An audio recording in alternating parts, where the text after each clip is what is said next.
quem é que não gosta de cinema, hein? Aliás, literatura e cinema têm tudo a ver. É por isso que hoje a gente vai falar exatamente sobre um roteiro de cinema. Oi, eu sou o professor Seve e esse é o CVCast, mais português, mais literatura e mais redação. É incrível, né, o cinema, né? Tudo a ver com o teatro, com a literatura e é legal a gente poder conversar exatamente sobre um roteiro, que é o ano em que meus pais saíram de férias, né? Na lista já de obra das leituras obrigatórias para o vestibular do IFSC, da UFSC, do IFC, que é um vestibular unificado. Então, nós vamos falar sobre esse roteiro, né? Que tem muitas coisas em comum, mas também algumas diferenças bem substanciais, né? É por isso, quer dizer, diferenças tem coisas em comum com o filme, né? E o roteiro é aquela peça escrita. É por isso que a gente precisa ter atenção a alguns detalhes que são significativamente distintos um do outro, né?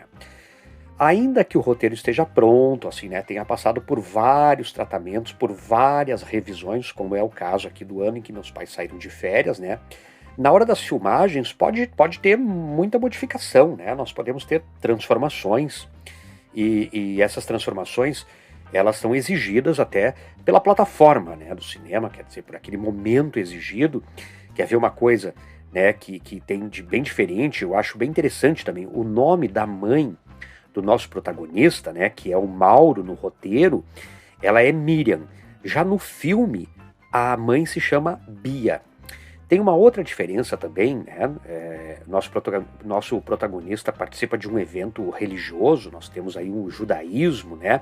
A gente já vai falar sobre isso, né? Logo depois da religião, a festa. Então, acontece ali um baile. No roteiro, diz que toca uma música pop, né? Não diz qual é. Já no filme, né, o que a gente ouve é Roberto Carlos. Mas a gente está colocando aqui um pouco a carroça na frente dos bois, né? Vamos devagar, vamos pensar assim primeiro, quem é que teve a ideia desse roteiro? Quem é que está por trás de tudo isso? E essa pessoa é um homem chamado Karl Hamburger, uma figura muito importante para a TV, para o cinema brasileiro, né? Basta a gente pensar que ele esteve envolvido na criação de obras-primas, assim como Castelo Rá-Tim-Bum, O Mundo da Lua, né? Particularmente lá na década de 90, as pessoas adoravam, né, O Mundo da Lua, não perdiam um programa, né? São obras, assim, enfim, ligadas a um público infanto-juvenil, né? E tem muito a ver aqui com esse filme, né? Mas ele não construiu esse roteiro sozinho. Lá no início dos anos 2000, né, foi a construção do roteiro. Ele teve apoio de algumas figuras muito importantes, como a Ana Mulaer, que é uma das maiores cineastas brasileiras. Ela é a criadora e diretora do filme Que Horas Ela Volta, por exemplo, né? E aí nós temos uma curiosidade, assim, né? Quem faz o Mauro no filme O Ano em que Meus Pais Saíram de Férias é o Michel Joelzos, que é o mesmo que faz o adolescente que vai ser cuidado, né, pela empregada doméstica feita pela Regina Casé no filme Que Horas Ela Volta, né? A Ana Mulaer é com certeza uma cineasta assim, que traz uma grande contribuição para o filme, né? O próprio Karl Hamburger também tem um roteiro aqui nesse vídeo, né? Assim, ele é encarregado de muitas sutilezas, né? De detalhes que a gente precisa observar, né? Falando um pouquinho, né, do Karl Hamburger, né? Nós temos um toque autobiográfico nesse roteiro, nesse filme. Porque, afinal de contas, o Karl Hamburger viveu a sua infância no bairro do Bom Retiro, que é o espaço da obra lá em São Paulo, né, um bairro eminentemente judaico. Então, é exatamente o que acontece no filme, né, tudo vai se passar aí nos anos 60, 70, né, nós estamos no auge da ditadura militar brasileira, e enfim, né, então as ações se passam por aí, mas também nós estamos na época da Copa do Mundo de 70. E tá tudo lá, né, nesse referido bairro, né, da maior cidade do Brasil. Então, o próprio Cauã Burger viveu tudo isso. E a gente tem um contexto político muito importante, que é exatamente o contexto da ditadura militar, que foi experienciado pelo nosso roteirista e diretor. Ele também acaba sendo o diretor do filme, né, depois do roteiro pronto, né? O filme todo foi rodado, né? Ele é de 2006, então ele tem no total 104 minutos, e no elenco atores sensacionais, né? Como a Simone Spoladori e o grande Paulo Altran. Esse dispensa qualquer apresentação. A Simone faz a mãe do Mauro, o Paulo Altran faz o avô, né? Ele aparece muito pouco na história, mas ele tem um papel muito importante, porque ele vai, de certa forma, assim, movimentar a nossa trama, né? Assim, tem algumas coisas aqui, né, que a gente precisa falar para vocês. Essa é uma obra que ganhou muitos prêmios. O roteiro foi premiado, assim, ganhou, por exemplo, o prêmio da Associação Paulista de Críticos de Arte, que é um dos mais importantes do país, né? O filme em si também teve uma projeção muito interessante no exterior, né, para os atores, né? Depois os atores foram premiados, né? Então a gente está falando aqui de um dos filmes mais importantes dos últimos tempos no nosso cinema, né? Tem 3 elementos aqui precisam ser vistos, né, para esse roteiro, né? A ditadura militar, o judaísmo e o futebol, né? E os 3 acabam entrelaçados para que essa história aconteça. Logo no começo do roteiro, a gente já vai associando aí o roteiro com o filme, né? Como para ficar bem claro para vocês. Como eu disse, tem algumas diferenças, né? Mas também não são tão gritantes assim. Mas o que acontece no começo, então, da nossa história é que a Miriam e o Daniel, que são os pais do Mauro, eles são obrigados a deixar a casa em que eles vivem, lá em Belo Horizonte. Fugir do nada, assim, né? Assim, Mauro, arruma aí suas coisas, né? Eles vão falando assim, Mauro, arruma suas coisas, que a gente vai ter que sair, né? Eles falam isso, lembrando, né, a gente que tanto o cinema quanto o roteiro, né, quanto a peça de teatro, né, elas têm no discurso direto um elemento muito importante, né, para que a narrativa se desenvolva, né? O discurso direto significa diálogo. Então, os pais falam para o Mauro se arrumar ali porque precisam sair. Eles pegam o Fusca azul deles e seguem para a cidade de São Paulo, né? O Mauro ficaria, né, com o avô paterno, e alguns Fuscas azuis acabam aparecendo na história. O azul dá a entender que é uma cor muito importante, né? Temos um simbolismo aí. É a cor, inclusive, dos olhos do Mauro, lá no filme, né? Para todos os efeitos, os pais estão saindo de férias. Só que essas férias não incluem o menino, né? Quando eles chegam a São Paulo, né, ao bairro do Bom Retiro, eles param na frente do prédio onde mora o avô do Mauro, né? Só que em alguns instantes uma ambulância tinha saído dali e eles mal podiam imaginar que nessa ambulância estava o Motel, que então o avô do menino. Ele acaba falecendo. Os pais, eles então não chegam a levar o Mauro até o apartamento do avô. Eles deixam ali na porta do prédio, né? Saem. Quando o menino chega lá em cima, o avô não está. Vejam vocês. O Mauro sobe, ele fica sozinho na frente do prédio, sobe, porém o avô não está. Muito bem. Férias, né? Aí nós temos a simbologia, né, de uma fuga, né? Nós conseguimos entender que os pais têm algum tipo de envolvimento com política, né? Participam de algum enfrentamento em relação ao regime militar e eles são obrigados a assumir. A gente fica pensando assim, pô, em férias como algo que congrega, que une a família, né? Mas nesse caso, não. Vai ter uma separação traumática, né? O Mauro fica super reflexivo, melancólico em relação a isso, né? Quer dizer, os pais saem de férias e ele não pode ir junto, né? E é legal a gente parar aqui e comentar o seguinte, né? Nós vamos ter um filme sobre o regime militar no Brasil, mas com um ponto de vista de uma criança. Então, muito do que acontece na história não é explicado até porque o Mauro tem uma compreensão que não é uma compreensão de adulto. Também os adultos não costumam entrar em detalhes, principalmente sobre questões políticas com ele durante a história, né? Exemplo do que acontece no livro O Diário de Anne Frank, por exemplo, quando o ponto de vista é de uma adolescente, né? Ou até o Menino do Pijama Listrado, né? Você lê esse livro, né? Eu estou falando do filme, você lê o livro não sei se não estou enganado, mas me parece que a palavra Hitler sequer aparece, porque tudo é baseado na concepção infantil. E isso traz leveza para a obra de arte, para o roteiro, para esses livros, todos que nós citamos aqui, né? Porém, isso não faz com que a intensidade seja perdida, porque existe uma espécie de monstro que ronda toda a história. No caso aqui, é a repressão dos militares. Lá na Europa, o Terceiro Reich, né? Então tem um monstro que está rondando, só que ele fica submerso, né? Você sabe que ele está ali, que há uma tensão constante, mas como ponto de vista de uma criança, de um adolescente, acaba sendo algo diferente do ponto de vista adulto, né? Menos explícito. Obviamente, tudo no roteiro, né? No filme, vai acompanhar isso, né?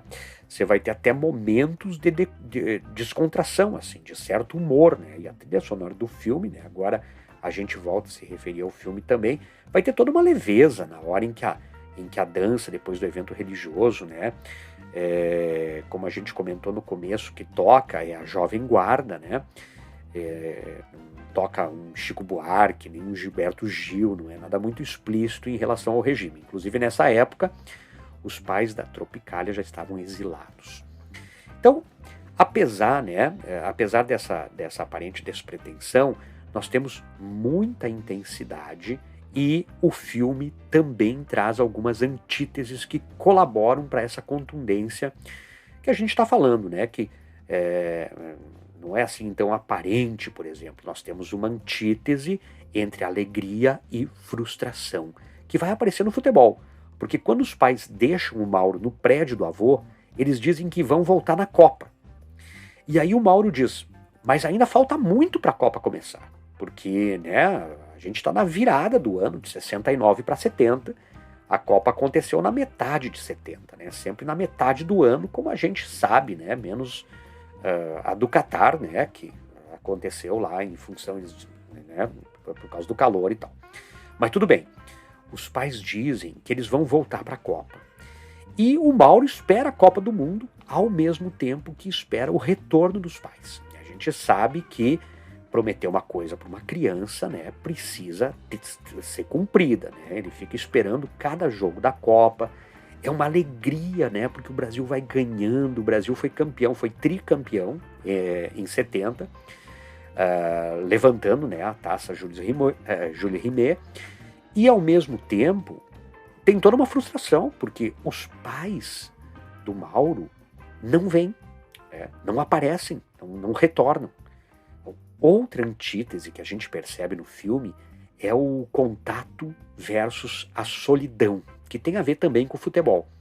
Porque, afinal de contas, o Mauro vai ter contato com pessoas ali do prédio, de fora do prédio também, né?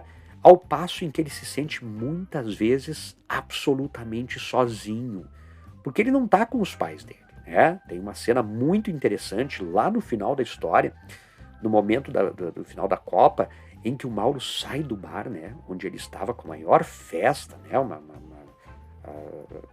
toda a festa acontecendo em função da conquista do tricampeonato do Brasil, né, e ele vai andando sozinho pela rua até o prédio, ao encontro, né, de um senhor, né, chamado Shlomo, que era um amigo do Motel. O Motel era o avô do Mauro.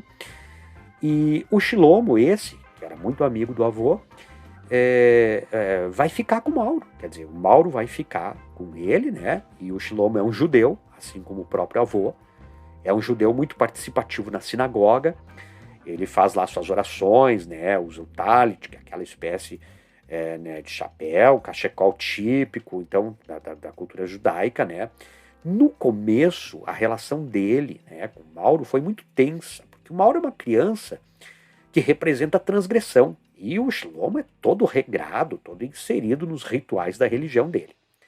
Ele não é assim um judeu ortodoxo, né? Mas ele segue muitos preceitos, né? Ele é muito participativo na religião, lá na sua sinagoga, né? O líder religioso dele, né? Um belo dia comenta, inclusive, que se Deus colocou esse menino no caminho dele, não é por acaso. E a partir daí vai acontecendo uma maior proximidade. Mas realmente o começo não é nada fácil, né? O Shlomo acaba descobrindo que o Mauro não é judeu, o Mauro é goi, né? E talvez a questão da religiosidade seja mais explícita no filme do que a própria ditadura militar. Porque você vê uma passagem ou outra de alguém pichando o muro, né? Assim, abaixo a ditadura, né? Mais pro final do roteiro do filme, né? Você vai ver lá a polícia vindo a cavalo, com carros também, levando algumas pessoas, inclusive que são conhecidas dos pais do Mauro. Mas sempre fica algo sutil. Agora, em relação às práticas do judaísmo, isso é mais explícito. Quando Mauro já estava integrado ali à comunidade, ele vai a um jogo de futebol, lá no bairro do Bom Retiro. E ali tinha uma conhecida dele, né, que trabalhava num bar próximo, né, onde morava um homem negro, né. Esse homem é goleiro do time, né, que representa o time dos judeus. E aí o Mauro, né, vê esse goleiro atacando muito bem, né? Tem uma hora que acontece um pênalti, alguém vai cobrar e o goleiro faz o sinal da cruz. O Mauro vai imitar, vai fazer também o sinal da cruz e um judeu que está atrás dele dá um tapa nele, porque afinal de contas é Pai, Filho, Espírito Santo, né? E isso não existe para a comunidade judaica, né? Não é do jeito que o cristianismo, quer dizer, prega, né? Porque Cristo não é filho de Deus, né? Para os judeus, tanto é que não há o Novo Testamento, né, apenas o Antigo Torá. Mauro, depois desse jogo de futebol, né, ele se empolga com a posição de goleiro. O pai dele costumava dizer, ele lembra, que o goleiro é o único que não pode falhar nunca. Então já tinha uma atenção especial para o goleiro. E depois que ele vê aquele negro ali, né, segurando todas as bolas, salvando o time, ele fica muito inspirado. Ele disse que a partir daí ele já sabe o que ele quer ser. Ele quer ser negro e voador. E isso eu acho assim algo muito poético, né? Uma criança branca que deseja ser negra e que deseja voar, né? Quer dizer, por falar em voar, né? Você vai lembrar de um pássaro, né? Que simboliza a liberdade, que é o que todos, né, naquele momento queriam, né? E há uma outra situação também que o Mauro está jogando com os colegas dele, né? O Mauro está de goleiro, né, que é a posição que ele escolheu, quando ele vê um Fusca azul passar. E ele sai do jogo e vai atrás. Só que quando o Fusca para, sai de lá uma família de coreanos. Isso no roteiro, né, do filme, simplesmente uma criança oriental aparece assim, no banco de trás, e tira as esperanças do menino. Lembrando que o bairro do Bom Retiro, por sinal, hoje não é um bairro essencialmente judeu, é um bairro em que há muitos orientais, né? Falando um pouquinho mais sobre o judaísmo, o que acontece? O Mauro, ele não é filho de mãe judia, não é? Quer dizer, essa religião, ela é essencialmente matriarcal. Se você for filho de mãe judia, já por consequência será judeu também. O Mauro não, é o pai dele. Só que o pai dele era um judeu assim. Primeiro, o pai dele era muito afastado do avô. Então, ele era um judeu que não seguia os preceitos da religião, assim como o pai, né? E a mãe não fazia parte dessa religiosidade. Então, o menino, por isso, é um goi. Por falar em mulher, vocês vão reparar que o Mauro tem uma vizinha chamada Hannah. A Hannah vai ser a primeira amiga dele, né? Criança. E a Hannah tem uma mãe, mas não tem pai. Então elas estão ali simbolizando a força da mulher judia, né? A mãe da Hannah tem uma loja de roupas, né? Tem o lance do vestuário, do tecido, né? Que é muito importante para o comércio judeu, que se mostra, né? Essa mulher até empreendedora, né? Veja só, né? A Hannah faz uns buraquinhos, né? Uns buraquinhos onde são os provadores da loja da mãe. E ela vende esses buraquinhos para os meninos, para que eles possam espiar as moças trocando de roupa, né? Vejam só. Aí, notem como a Hannah, super empreendedora, né? Muito bem.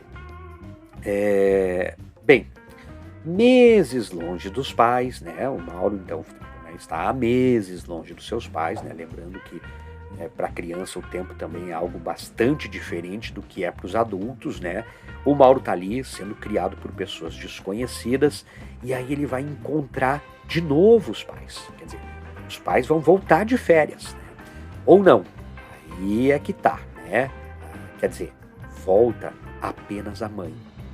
O pai simplesmente desaparece, né? Como muitas pessoas desapareceram naquele contexto histórico.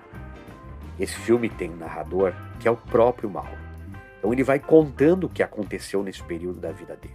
É um recurso que a gente chama no cinema, né, nos roteiros de filme, de voice-over. E olha o que o Mauro diz então quando ele vai, quando ele vai embora, né, com a mãe, e mesmo sem querer nem entender direito, acabei virando uma coisa chamada exilado. Eu acho que exilado quer dizer quem tem um pai tão atrasado, mas tão atrasado que acaba nunca mais voltando para casa. Então nós temos aqui a questão do exílio, né, que também aconteceu muito durante a ditadura militar.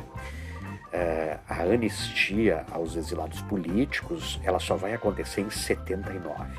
E aqui, como vocês já sabem, nós estamos no ano de 70, né? São pelo menos, né, 9 anos, é quase uma década antes. É isso, pessoal. Vale muito a pena ler o roteiro e assistir ao filme O Ano em que Meus Pais Saíram de Férias. Tchau!